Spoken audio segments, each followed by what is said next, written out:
Buenísimas tardes, bienvenidos a este segundo programa de Educación en Debate, donde invitamos a todos los actores para que puedan debatir, analizar, ver lo que está pasando con nuestra educación. En el primer programa hablamos de la educación primaria y secundaria. Estuvieron aquí representantes de padres de estudiantes de colegios públicos, también estuvieron representantes de estudiantes secundarios, directivos de colegios privados y expertos en educación. Y hoy vamos a hablar de la educación universitaria, de educación universitaria pública. Y para eso invitamos a 4 representantes de los estudiantes. Están con nosotros Vivi Genes, representante estudiantil ante el Consejo Superior Universitario.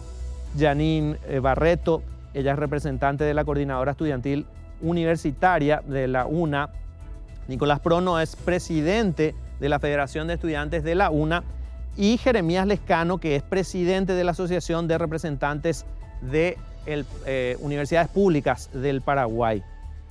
Quería consultarles a ellos que están aquí, antes de entrar en el tema que nos convoca, que es el arancel cero, una ley que se va a tratar y se puede definir la próxima semana. El tema de la pandemia es lo que quería consultarles antes de entrar en el arancel cero. ¿Cómo les está afectando? ¿Pueden estudiar? ¿Tienen plataformas? ¿Cuál es la realidad de los estudiantes universitarios de universidades públicas? Y para eso le pregunto primero a Jeremías, que viene de Itapúa. ¿Cuál es la realidad, Jeremías, para ustedes en medio de esta pandemia?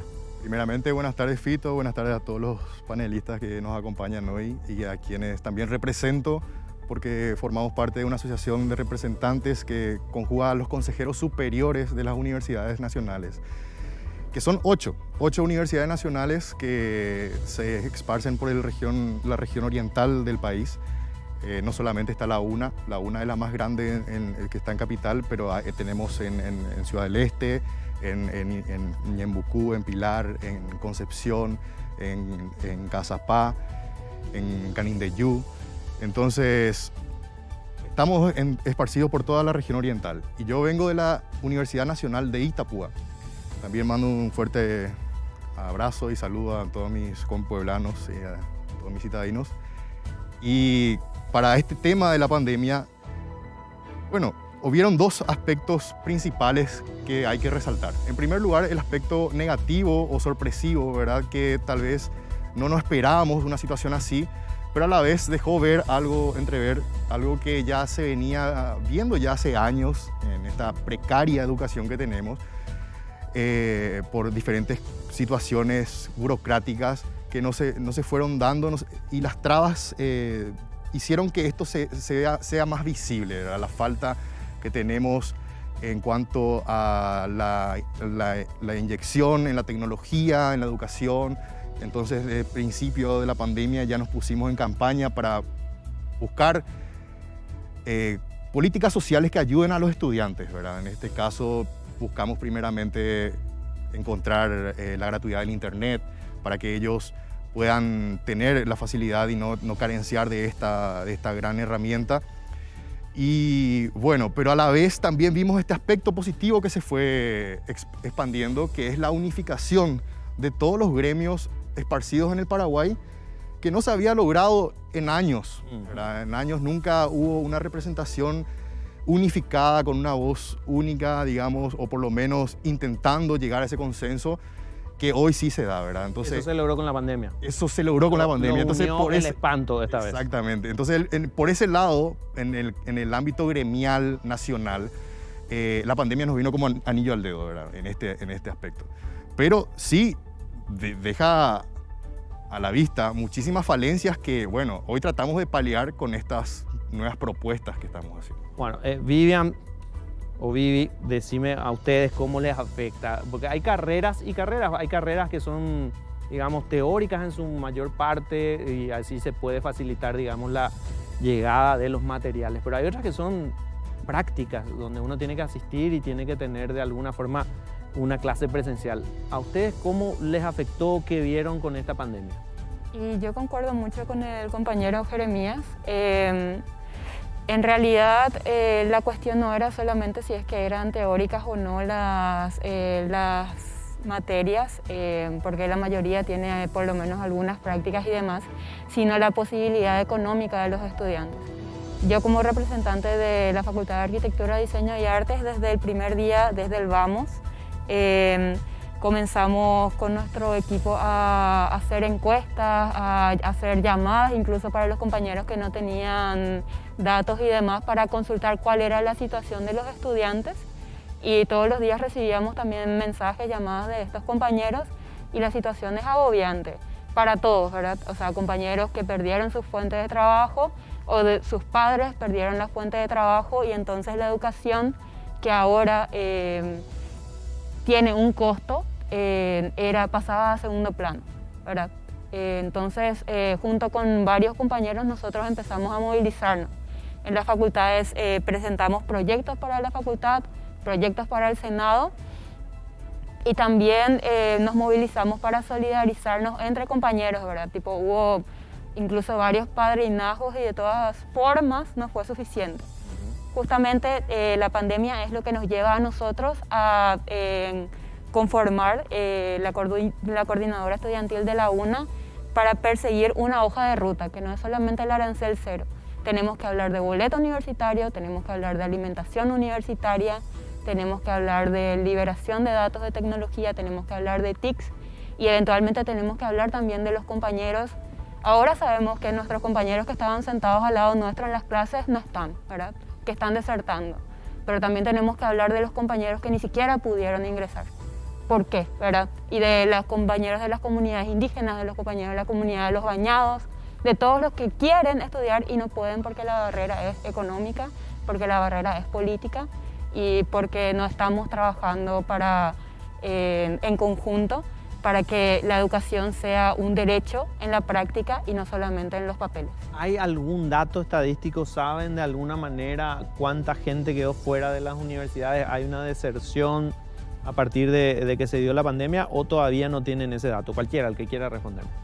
Nosotros en épocas normales sabemos que solamente 1 de cada 5 estudiantes es el que egresa.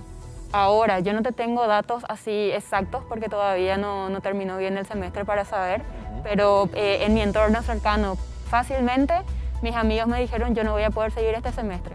No solamente por situación económica, por situación de salud mental o por cómo se están dando las prácticas en las universidades, porque la educación que nosotros estamos teniendo ahora en la universidad es una educación de emergencia. Mi decano llegó a comparar la educación que estamos teniendo ahora con una educación bajo el mango que tienen los chicos cuando no tienen una escuela. Es un parche y lo estamos pasando así. ¿Cuál va a ser el resultado de eso? Bueno, realmente yo creo que es muy variable responder la pregunta, Fito, porque hay facultades cuyas mallas curriculares son un poco más adaptables, y lo que hizo, hablando de la Universidad Nacional de Asunción, la UNA en la mayoría de sus facultades, y no todas, aquellas que son más prácticas, postergó a partir de julio-agosto el inicio, que muchas están empezando ahora. Empezó hace 2 semanas Ciencias Médicas, la Facultad de Ingeniería empezó la semana pasada, y otras que son más teóricas, en el caso de Derecho, pudieron adaptarse y bueno, de alguna manera también depende mucho de la facultad, de la voluntad. Depende mucho, y sobre todo de esa voluntad de ir para adelante, de pedalear para no caerse de la bicicleta, teniendo bien claro que algo de lo que no se habla mucho es de la calidad. La calidad no es la misma, categóricamente no es la misma, porque primero lo que el acceso no es el mismo, como decir la deserción, pero la voluntad de los 3 estamentos que componen la universidad, los docentes, los estudiantes, los egresados y los funcionarios, hace un poco que la institución tenga esa capacidad de adaptarse en pos del estudiante. Bueno, esta vez están unidos entonces, porque hace poco me decía alguien, la Universidad Nacional, o las universidades nacionales públicas, son como una federación de facultades, y cada una va por su cuenta, cada una tiene su sistema administrativo, cada una tiene su decisión política. ¿Esta pandemia cambió eso o sigue igual? No, a nivel gremial quizás nos unificó, pero definitivamente que seguimos siendo como universidad una especie de archipiélago. Administrativamente hay manejos distintos, las mallas curriculares, los procesos administrativos y burocráticos. Entonces, de alguna manera, eso sigue siendo, y eso sí es un motivo que quizás lo hablemos en otro bloque, entiendo que es así, de reforma en la universidad. Sin embargo, o sea, se despertó una conciencia. O sea, también el compañero puede hablar capaz un poquito más, pero en las conversaciones, los debates que abrió esta pandemia nos dan un camino para poder construir, por ejemplo, para poder ir construyendo de manera mayor, más interdisciplinaria, ¿verdad? Que no seamos todo un feudo y poder manejar un mínimo consenso para estos reglamentos que menciona el compañero, ¿verdad? Para que no sea cada facultad un feudo y eventualmente no cada universidad tampoco un feudo, incluso que se les reconozca y se le dé mucho más incentivo a las demás universidades del país, porque tenemos muchos compañeros que vienen a Asunción dejándole a sus familias, por ejemplo, porque en sus universidades no tienen abierta la carrera. Entonces esto abrió un montón de debates a raíz de la pandemia que está bueno que empecemos a hablar realmente de la educación como un derecho y también de la educación superior como un derecho, ¿verdad? Bueno, y en el interior, ¿cómo están? Bueno, primero que nada quería diferenciar solamente dos aspectos en cuanto al gremialismo estudiantil. Ahí está el aspecto justamente, como dice, estudiantil, el movimiento estudiantil que abarca las federaciones de estudiantes, y está el aspecto directivo, ¿verdad? Que es lo que trabaja más que nada enfocado a las leyes y resoluciones y cosas así, y tratamientos de puntos específicos de las personas. Bueno, entonces en esa área sí nosotros somos un archipiélago, una isla aparte, porque cada uno responde a su universidad y con los intereses reales de sus universidades, ¿verdad? En el aspecto estudiantil sí se abarcó mucho más esta pandemia, hizo que abarquemos mucho más espacio y que tengamos una unión a nivel nacional, ¿verdad? Bueno, vamos a hablar a la vuelta de la pausa ya del tema que nos convoca, que es Arancel Cero, una ley que busca que los estudiantes universitarios en las universidades públicas puedan estudiar sin tener que pagar. Vamos a preguntarles a ellos cuáles son esos aranceles, qué implica la ley, de dónde va a salir el dinero para poder financiar este proyecto. A la vuelta de la pausa. Este proyecto, que es esta ley que está a punto de tratarse la semana que viene en diputados, podría tener ya una definición. ¿Qué implica?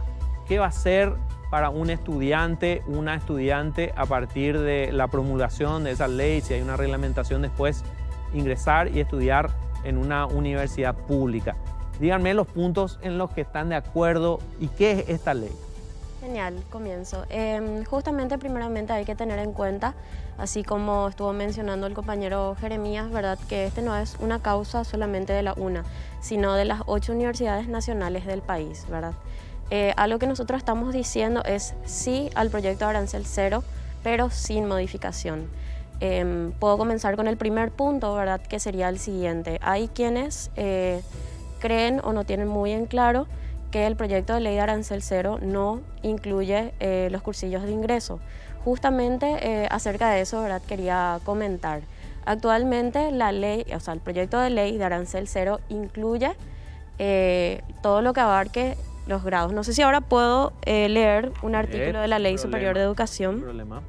Genial. Entonces, este es el artículo 63 de la Ley Superior de Educación, ¿verdad?, que habla de las carreras de grado.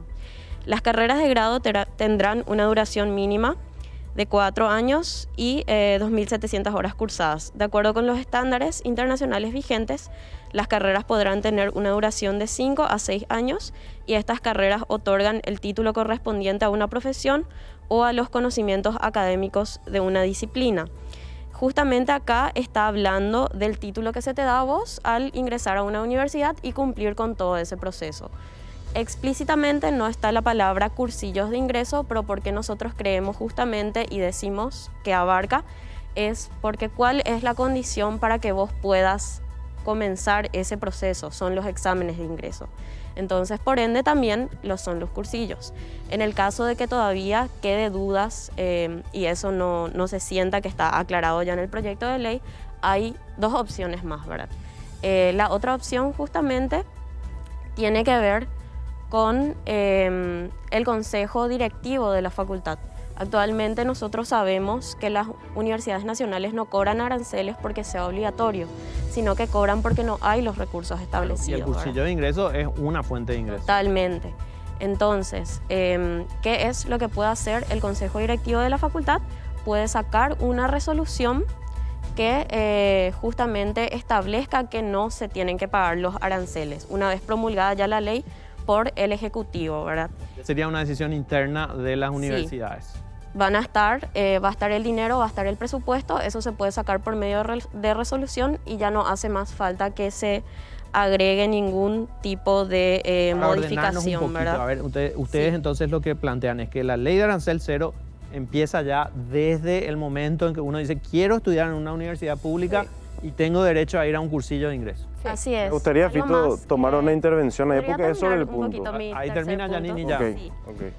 ok. Otra cosa, ¿verdad? También. Vamos a suponer que hay más dudas y todavía no queda claro, a pesar de que esté establecido en el proyecto de ley, a pesar de que esté en el artículo 63 de la Ley Superior de Educación, y también a pesar de que el Consejo Directivo de la facultad tenga esa potestad. Bueno, hay un procedimiento jurídico que es el siguiente. Una vez que se aprueba eso en el Congreso, queda el paso de promulgar la ley, ¿verdad? La promulgación y la reglamentación son dos cosas distintas, ¿verdad?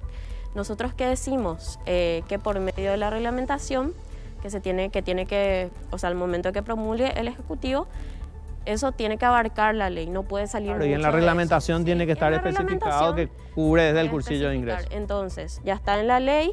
Sí. De hecho, habla de eso el artículo 63 de la Ley Superior de Educación. También tiene esa potestad el Consejo Directivo de las diferentes universidades nacionales. Y aparte también se puede reglamentar en el momento. ¿Cuánto cuesta de la- hoy un cursillo de ingreso? Ahora mismo Promedio. es diferente, sí. Nosotros en la Facultad de Filosofía pagamos cerca de 500.000 guaraníes, 700 más o menos. 500 a 700 mil guaraníes. En medicina, Por 1000 ejemplo, estudiantes. Sí, y supongamos. en medicina, por ejemplo, el cursillo propedéutico es 4.800.000 algo, Para tener idea de los números. más que ellos pagan cursillo privado otra vez. Bueno, Cerca Nicolás. de... Sí, bueno, para precisar algunas cuestiones, como dijo la compañera, ella mencionó el artículo 63 de la Ley de Educación Superior, que habla sobre los cursos de grado. Como sabemos, el derecho público, en cuanto a la conformación de las leyes, dice que todo lo que no está explícitamente reglamentado no está permitido. Entonces, definitivamente, cuando la ley discrimina cursos de pregrado, de grado y de posgrado, porque este proyecto de ley tiene 4 artículos, ¿verdad? Una reivindicación histórica de hace más de 20 años, quizás más, tiene 4 artículos. Vemos ya de entrada que de cualquier manera pueden haber modificaciones que le den mayor sustento.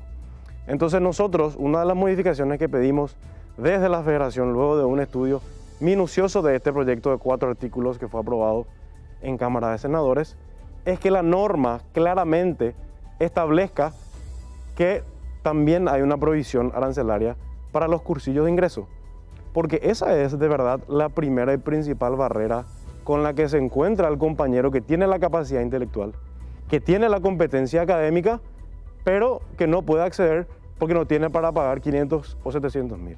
Bueno, ustedes quieren plantear esa modificación ya para que se trate ahora en diputados. Sí. Ok. Una de las tantas, porque es un proyecto de 4 artículos Sí. para una reivindicación histórica de más de 20 años. Vivi. Sobre las preocupaciones del compañero que son legítimas. Miren, Sí, sí. para ordenarnos nomás, les pediría que antes me digan en qué están de acuerdo, qué Dale, es dale. la ley, a quiénes va a beneficiar la ley, qué va a pasar a partir de la ley. De acuerdo. Después entramos en la cuestión de las diferencias que tienen Claro que son en las detalles. modificaciones. Dale, dale. ¿En qué están de acuerdo? Estamos de acuerdo en que definitivamente la educación es un derecho y el Estado debe ser el garante en generar la autopista y las condiciones para que cualquier persona que tenga las competencias académicas y que sea talentoso pueda ingresar a la educación superior. En eso estamos de acuerdo. En eso estamos completamente de acuerdo y celebro este acuerdo luego.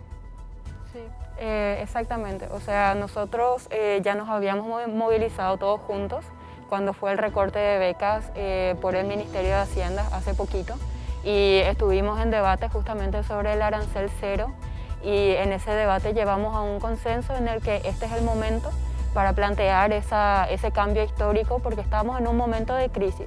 Sin embargo, no queremos que sea solamente para este momento de crisis en el que, como dijo el compañero, se están visibilizando un montón de precariedades que tenemos en la educación pública en el Paraguay, sino que sea una política pública que esté reglamentada hasta ahora, porque están las leyes. Vos tenés derecho a la educación, la ley de educación superior te dice que es responsabilidad del Estado, que todos tienen que poder acceder sin discriminación.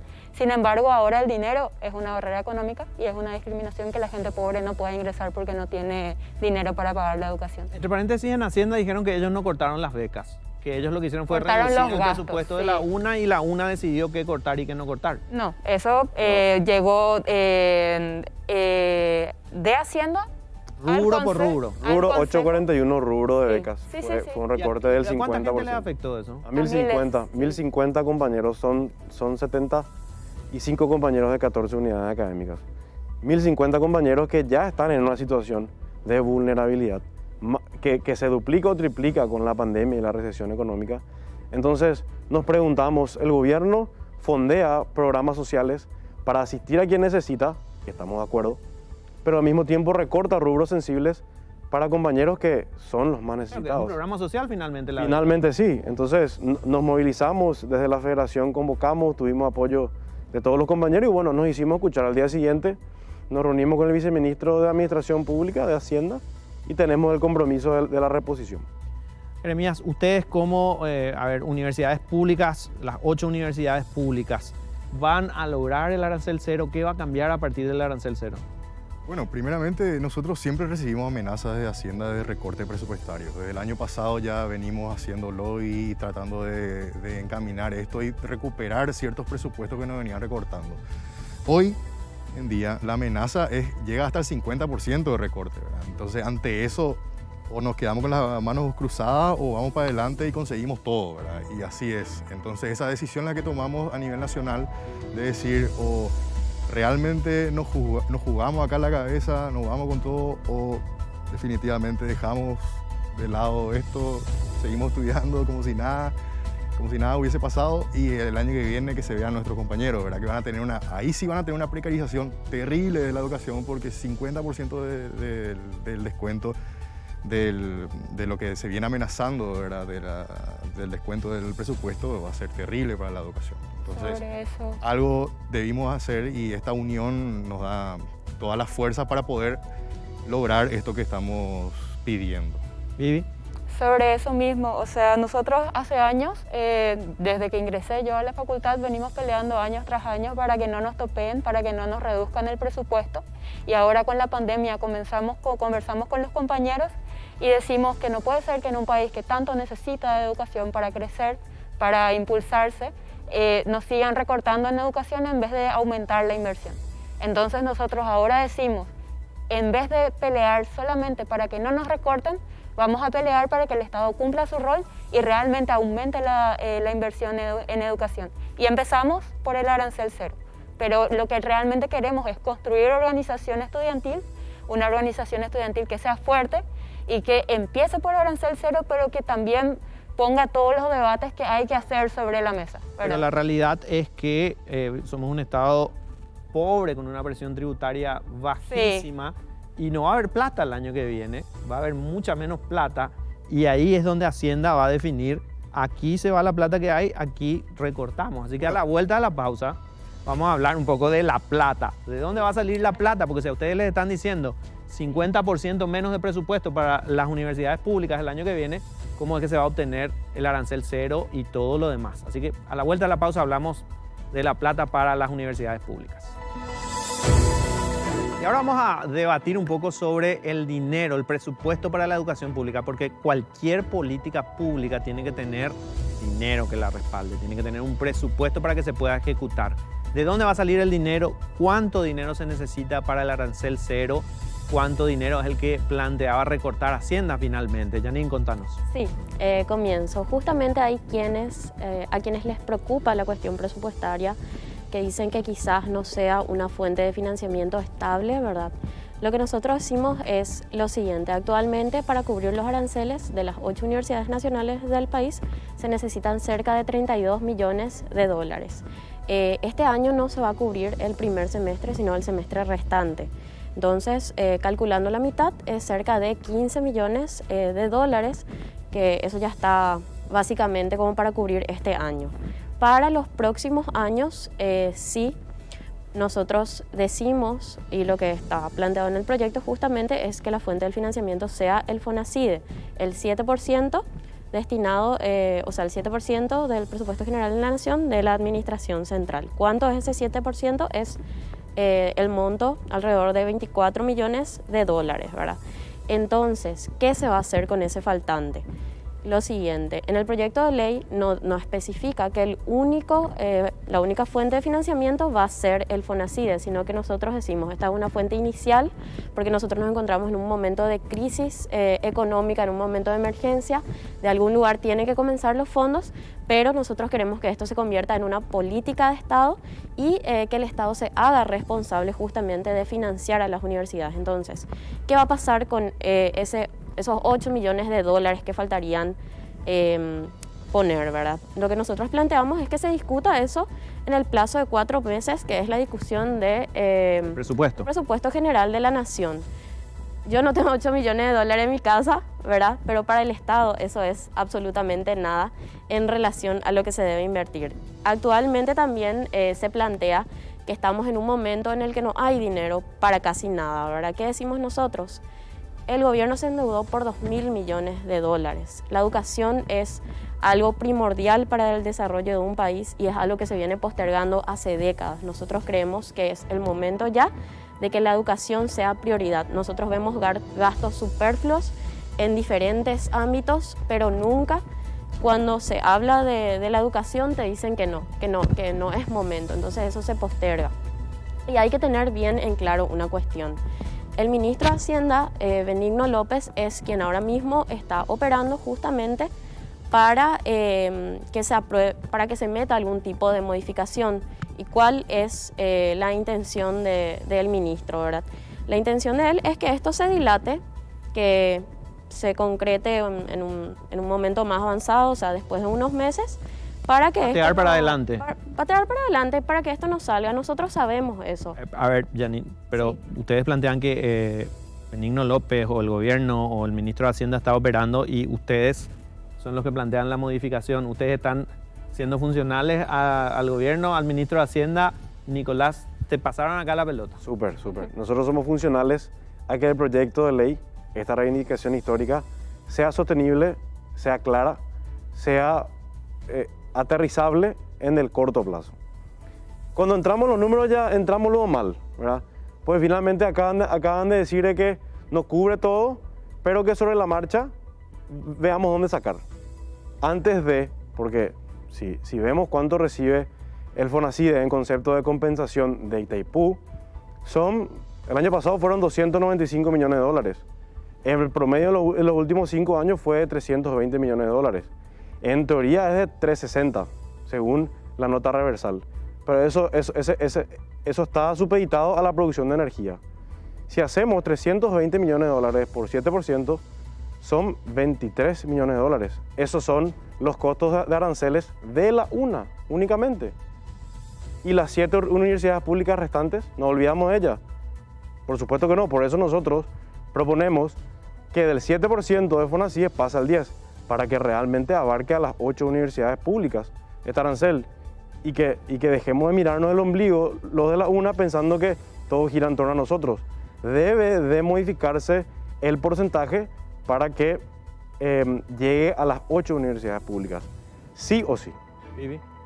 Sí, nosotros habíamos conversado justamente en el Consejo Superior Universitario de la UNA cuando comenzábamos el proyecto de Arancel Cero. Mañana nos volvemos a reunir para hablar específicamente del proyecto de Arancel Cero toda una jornada.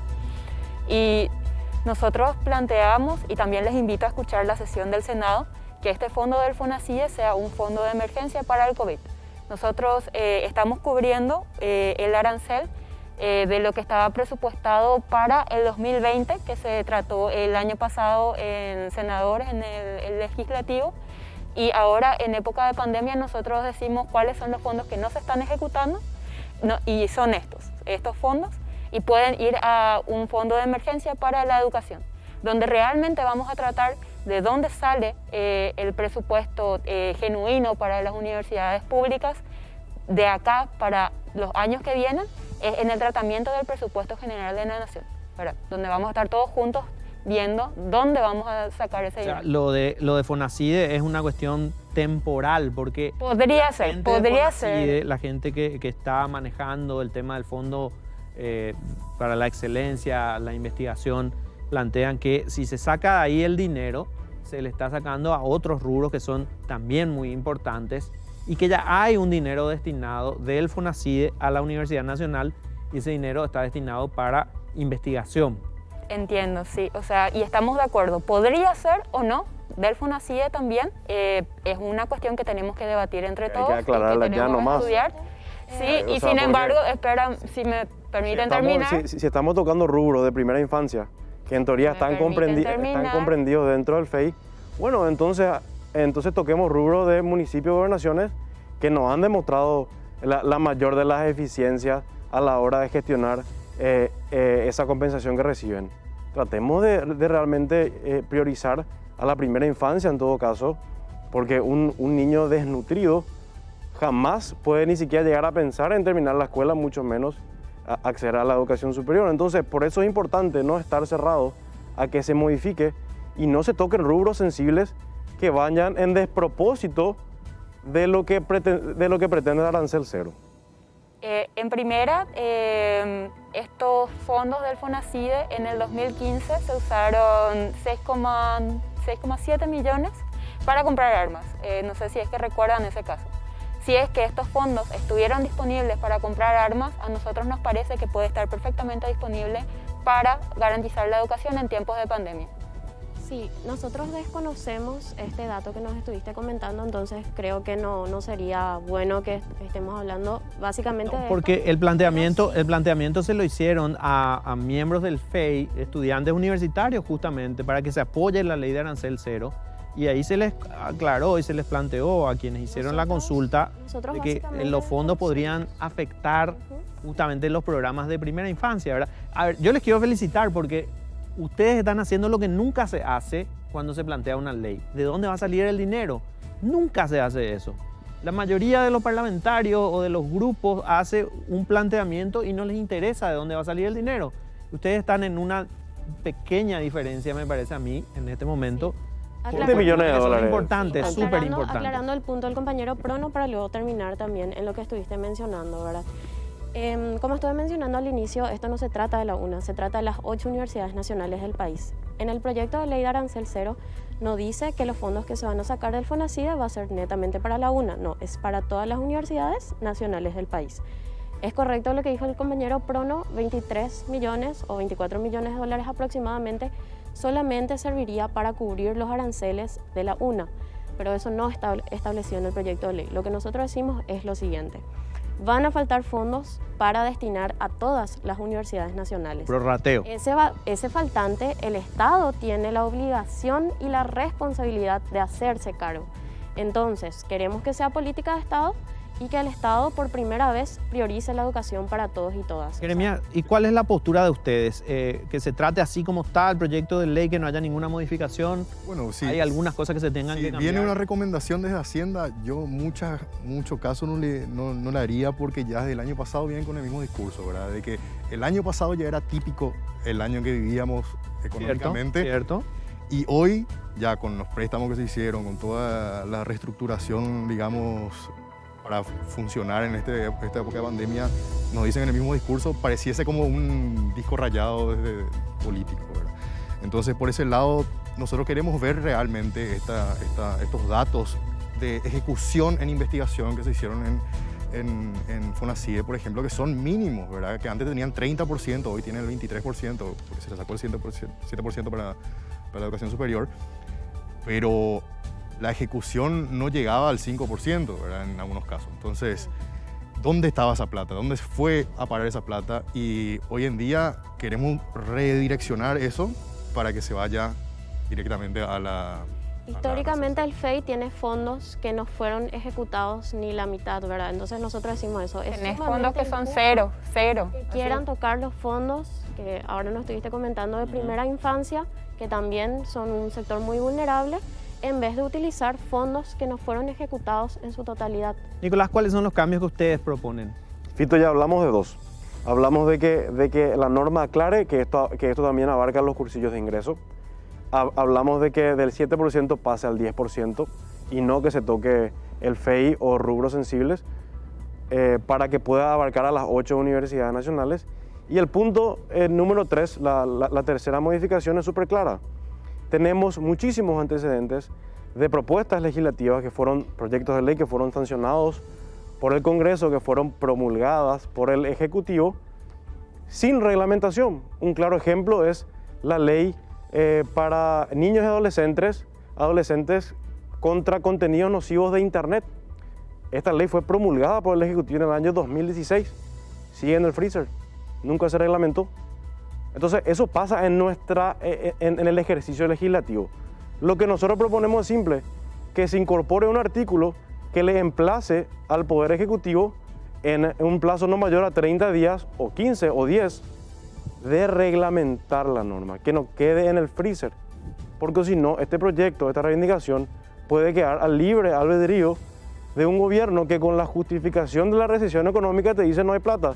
Puede vetar o puede no vetar, pero definitivamente, si vamos a hacer futurología, si no hay un artículo que reglamente, que le emplaza al Ejecutivo a reglamentar, va a quedar en el freezer y eso no queremos que pase. ¿Cuál es el problema de fondo, la diferencia de fondo en meter estas modificaciones? ¿Qué puede pasar? ¿La ley puede seguir otra vez todo el trámite parlamentario, perderse este año, no se va a tener el arancel cero este año? Eso es lo que a nosotros nos preocupa básicamente. Estuvimos mencionando que para solucionar el problema que se puede presentar, que dice el compañero Prono, hay otras opciones. Aparte de que ya está luego reglamentado, o sea, está en la ley que se trata de las carreras de grado, también establece en el artículo 63 de la Ley Superior de Educación, y también la cuestión de que el Consejo Directivo de la Facultad tiene esa potestad también de sacar por resolución que no se cobren los aranceles, ¿verdad? ¿Qué es lo que nosotros decimos en relación a esto?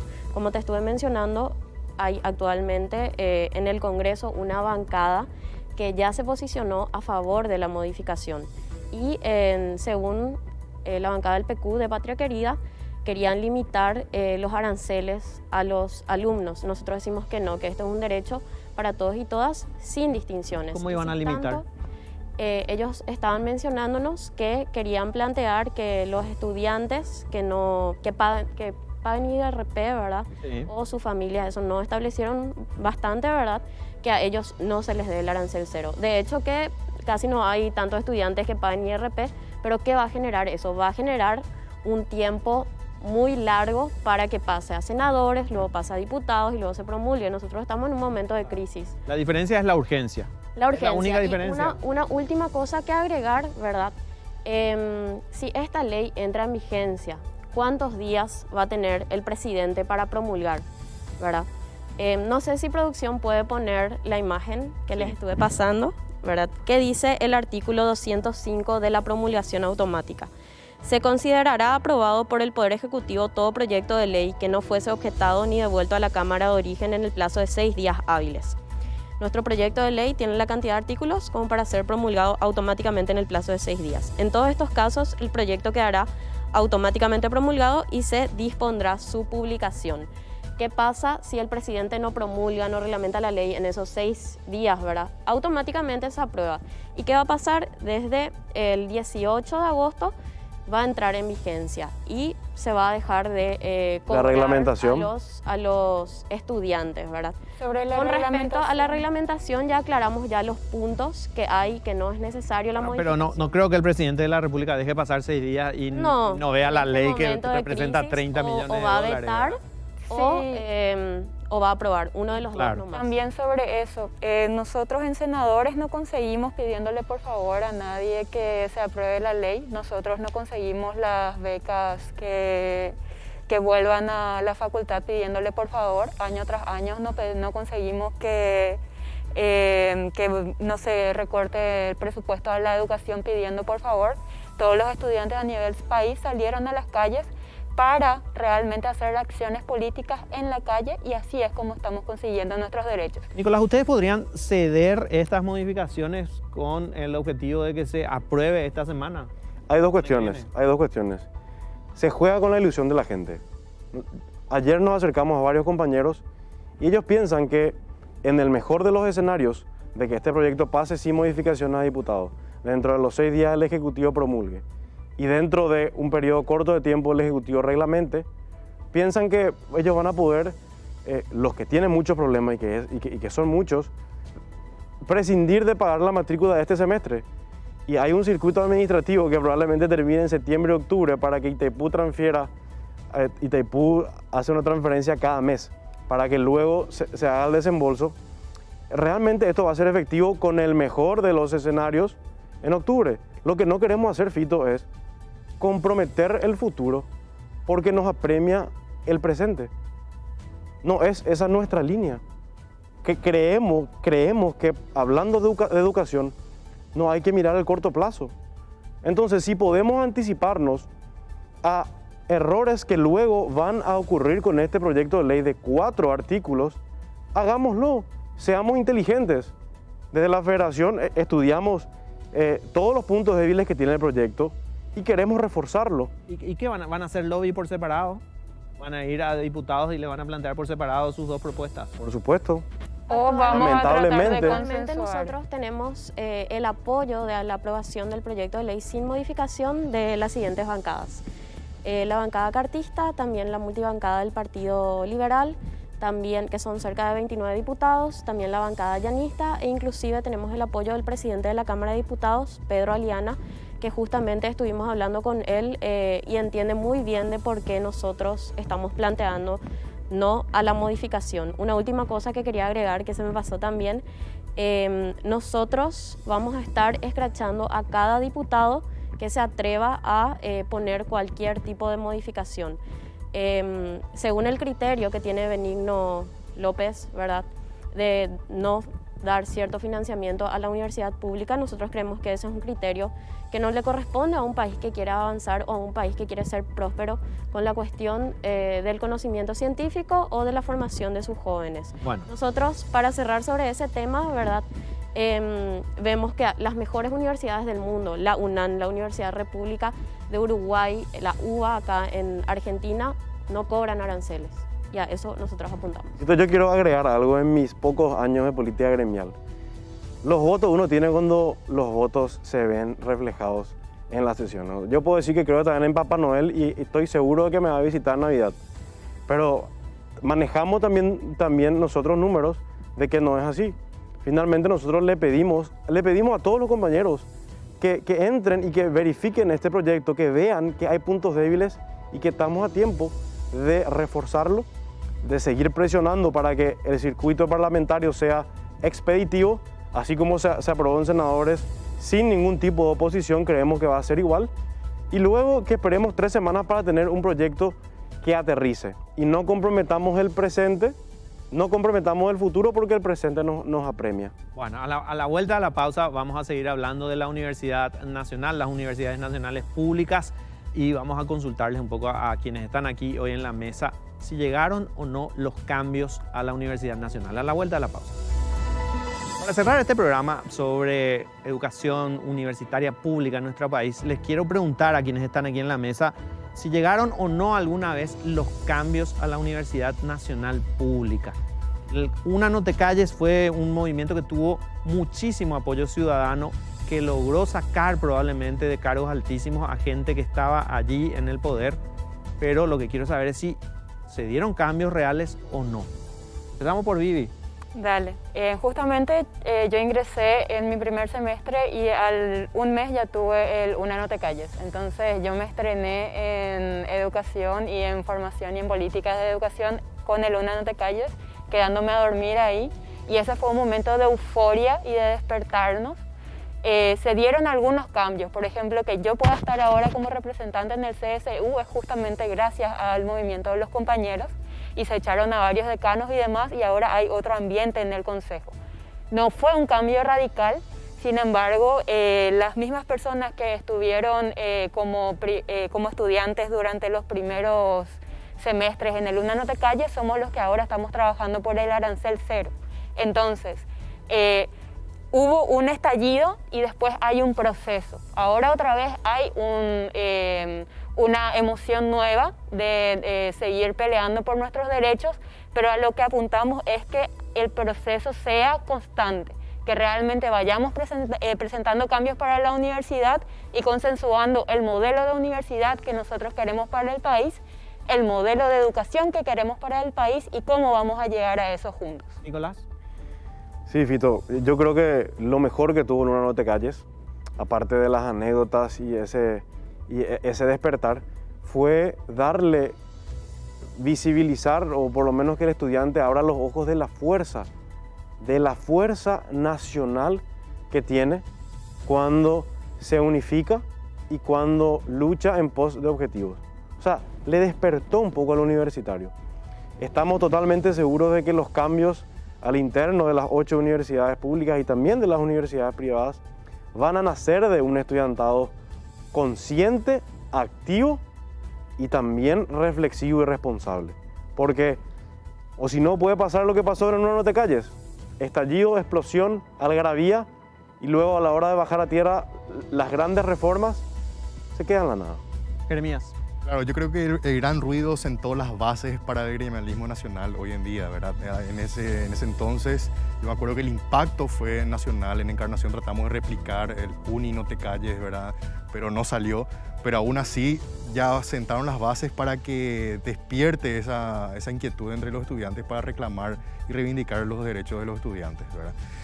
Hoy en día, en ese momento había pasado solamente mucho ruido, digamos, y lo que decían los compañeros, pero hoy en día hay una organización mucho más concentrada y mucho más organizada a nivel nacional, ya no solamente con el enfoque del impacto que produce la Universidad Nacional de Asunción, sino ya desde el vamos y desde ser parte de este cambio a nivel nacional entre todos los gremios, ¿verdad? Entonces, esas fueron las bases y hoy seguimos construyendo este camino.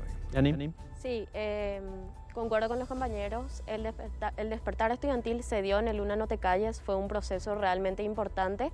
Y nada más que agregar que si este momento histórico se llega a dar, la aprobación del arancel cero sin ningún tipo de modificación, en 130 años de educación superior va a ser el primer paso para derribar todas las barreras que tengan. Entonces les invitamos a los compañeros a sumarse este 12 de agosto en nuestra movilización por la aprobación sin la modificación.